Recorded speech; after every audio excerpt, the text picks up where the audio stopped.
Charlotte, North Carolina. AP Kyle Larson felt a cylinder drop, and then his engine failed. With a puff of smoke, his season was essentially ended and the playoffs took on a completely different look. Martin Truex Jr. is the favorite to win NASCAR's championship, but if one driver had shown this season that he can beat Truex, it was Larson. He has been the best of the non-Toyota drivers this season, and if he could have made it to NASCAR's finale, he'd have had a head-to-head shot at stopping Truex. But making it through NASCAR's elimination rounds is a whole lot harder than it looks on paper, and Larson was the surprise victim Sunday at Kansas Speedway.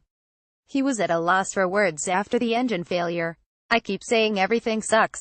I don't really know how to answer these questions because it's the same answer for every question," he said.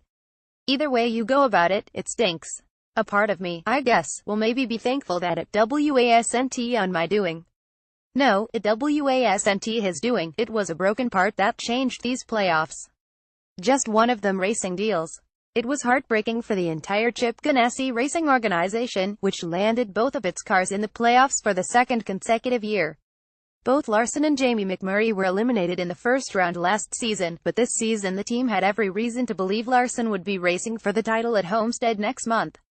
His 4 victories are tied with Kyle Busch like Truex, a Toyota driver, for second in the Cup Series. But now Larson is out of the picture. McMurray was eliminated Sunday, too, and Truex's path got a little easier. Truex's coronation is not automatic, but here's what he's up against. Jimmy Johnson, the reigning champion, slid into the third round of the playoffs despite a pair of spins at Kansas. He also brought along teammate Chase Elliott, who was fast the entire second round. That could mean that Hendrick Motorsports has locked in on something much the way it did this time last season.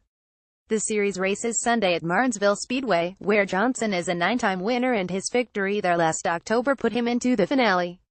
Once he had his spot, that 7th championship became inevitable. As Truex racks up win after win, the Hendrick gang might quietly be moving Johnson closer to a record 8th title. Kyle Busch: the Toyotas are better than the Fords and the Chevrolets, and that's just fact. Truex and Busch have combined to win 5 of the 6 playoff races so far, but Busch has not been dominant the way Truex has been with his Furniture Row racing team. Although Joe Gibbs Racing is aligned with Furniture Row, the Colorado-based team has clearly outperformed the Gibbs camp. Matt Kenseth was eliminated at Kansas, so Gibbs only has Busch and Denny Hamlin still in the game. Of the two, Busch seems better positioned to compete with Truex. Brad Keselowski: he had very little time to celebrate his victory at Talladega, which moved him into the third round. That's because the plan Paul Wolfe had mapped for these playoffs required Keselowski to win at Talladega as well as Martinsville. The Team Penske crew firmly believes they need this weekend to get them to Homestead, and if Keselowski can make the Final Four, then he's got a shot. Right now, this is Truex's title to lose. His win Sunday was his 7th of the season and he leads nearly every statistical category. But, as Larson learned the hard way, bad breaks and bad luck can ruin an entire season. "Freak things happen in every sport," Larson said. "In the new playoff format era, not always does the best team win. Not saying we are the best team, but we have been one of the contenders all season long. We have been consistent and just now got bit. That bite knocked off a true title contender and opened the door for others. If someone can take down Truex, they earned it too."